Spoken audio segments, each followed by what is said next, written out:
Olá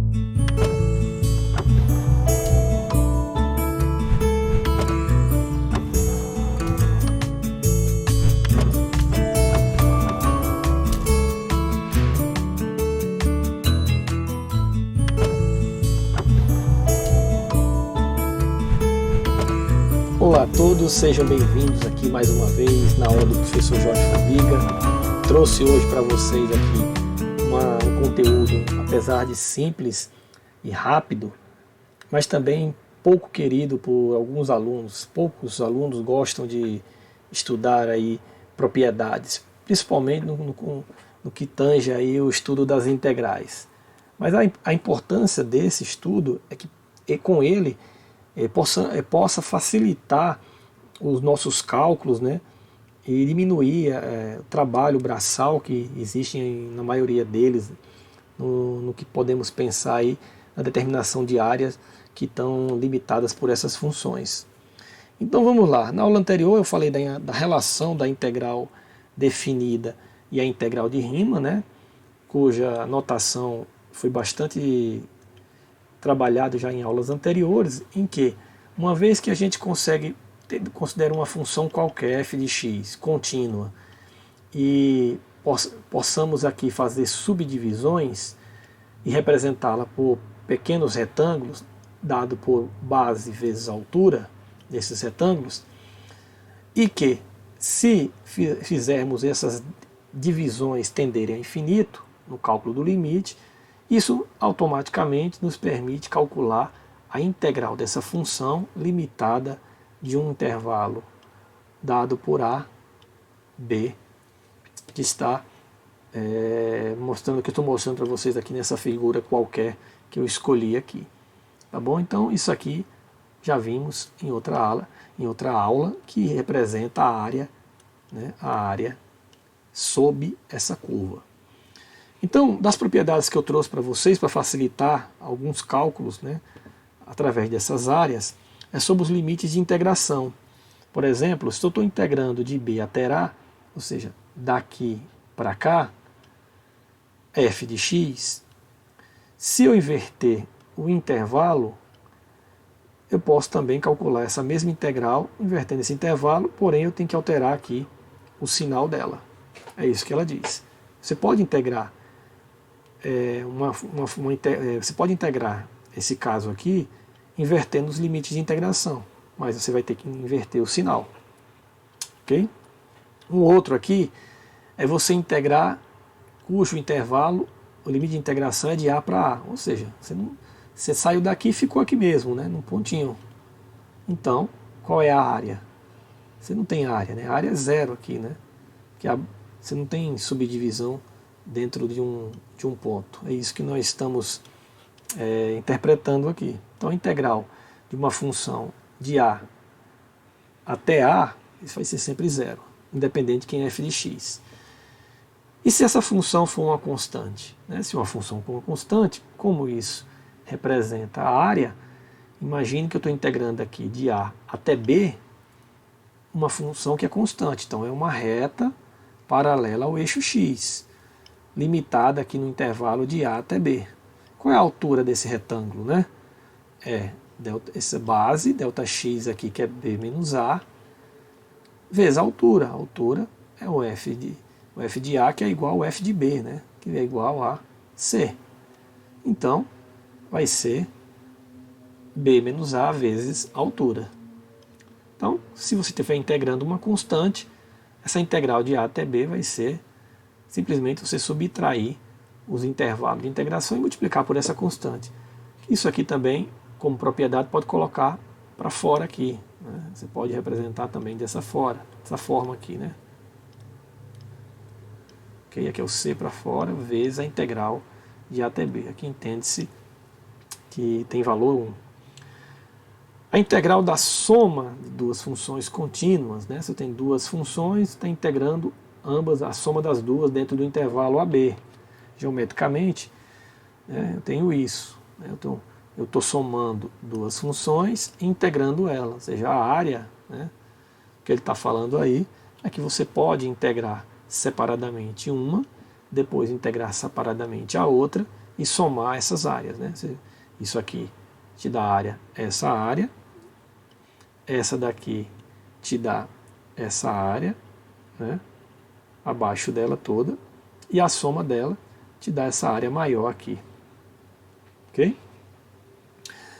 Pegar um exemplo, se eu tenho uma função como essa, pela propriedade, eu tenho uma soma de duas funções, mesmo sendo constante, eu posso separá-las, né? Não esquece que isso aqui vem para cá também, e isso corresponde a essa integração, né?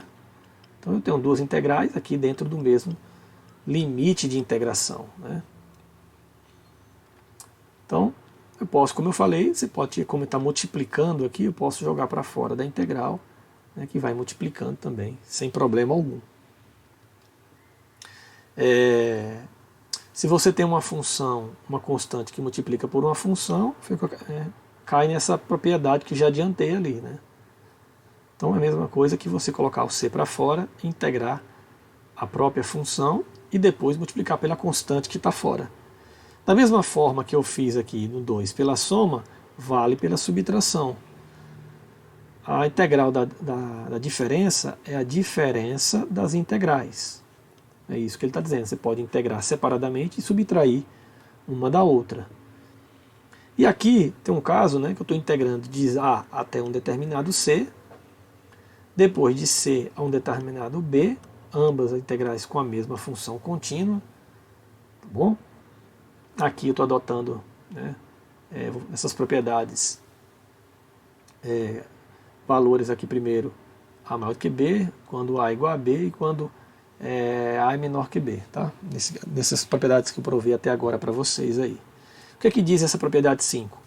Que eu posso aí, se eu estou integrando de A até C a mesma função e depois de C até B a outra função, a propriedade fala que você pode integrar de A até B, ou seja, daqui até aqui, já passando pelo C, dessa função, que automaticamente vai abranger tudo isso. Ok? Um exemplo rápido aí, se eu sei que a integral dessa função dentro desse intervalo de 0 a 10 mede 17, e outra da mesma função em outro intervalo de 0 a 8 mede 12, então eu quero apenas de 8 a 10, a mesma integral, né? Ou seja, de 0 a 8, de 8 a 10, né? Eu só quero agora esse pedaço. Ué, se eu conheço todo esse pedaço, essa área dentro desse intervalo, e conheço toda a área dentro desse intervalo, encontrar S, basta pegar o maior de 0 a 10 e subtrair a integral que envolve de 0 a 8, né? Ou seja, eu pego essa, subtraio dessa. Então, que vai dar 5. Então, a resposta para esse é igual a 5. Propriedades quando B for maior ou igual a A. Bem interessante aqui, que é o seguinte, se você sabe que tua f de x é maior ou igual a 0, e x está limitado dentro desse intervalo, então a tua integral também vai ser maior que 0.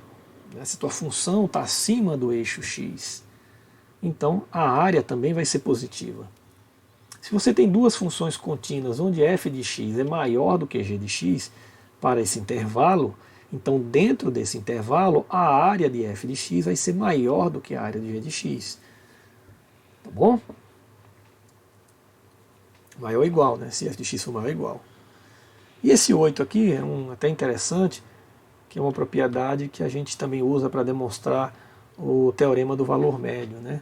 Que fala o seguinte, se você tem uma f de x que é limitada por duas constantes, m e n, aqui, ó, ou seja, essa f ela bate o máximo numa m e atinge o mínimo no valor m minúsculo aqui, dentro de um intervalo AB, então a área dessa integral, sob essa curva, né, que está sob essa curva, essa em azul clarinha, ela vai ser maior ou igual à área daqui de baixo, né, maior do que essa, e vai ser menor do que a área limitada por essa, né, essa área inteira aqui desse retângulo maior. É isso que essa propriedade nos garante, né? E isso aí, essa aproximação, ou seja, depende pelo cálculo do limite, né? Ou seja, se nós tivermos aqui, ou melhor, uma divisão apenas, né? Uma divisão, se fizer uma subdivisão para essa função f de x, é claro que a área vai ser essa, né? Maior vai ser essa dada por m vezes b menos a. A ideia por trás, né, a geometria que está por trás dessa propriedade é essa que eu estou mostrando para vocês. Para ilustrar aí essa propriedade 8, eu trouxe um exemplo aqui que retrata bem a integral de uma função, né, exponencial aqui desse polinômio aqui de grau 2, variando de 0 a 1. Note que essa função é contínua dentro desse intervalo de 0 a 1, né? Ou seja, não existe singularidade ao colocar o zero no lugar do x. Graficamente, gente, que é o seguinte, para x igual a 0, né, ou seja, o f de 0 aqui é exponencial de 0, exponencial de 0 dá 1. Então quando x for 0, y vale 1, então você tem esse valor máximo aí. Quando for 1, o f de 1 vai dar 1 sobre e. Então, temos aqui. Então, de 0 a 1, essa curva ela começa em 1 e vai decrescendo, porque é negativa, né? E para aqui nesse valor. Quando chega em 1, ela assume esse valorzinho aqui que é 1 sobre e. Então, pela propriedade, o que é que eu tenho? Quem é o m menor aqui? Né? Quem é o m maior? Quem é o b menos a? O b vale 1, o a vale 0. O m menor...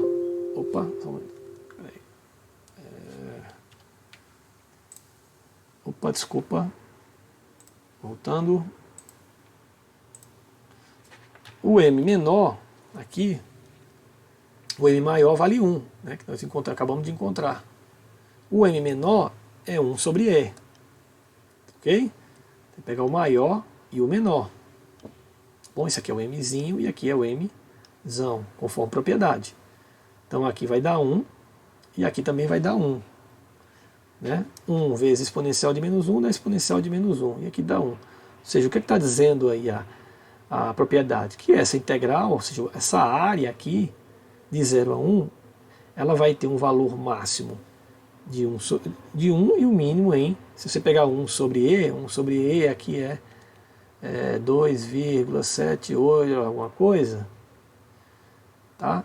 Então, se você dividir aí, você vai ter aproximadamente esse valor que eu estou mostrando aqui. Então, é isso que a propriedade garante. A área dessa figura aqui, no mínimo, vale isso, e no máximo valerá isso, pela precisão das subdivisões aí. Ok, gente?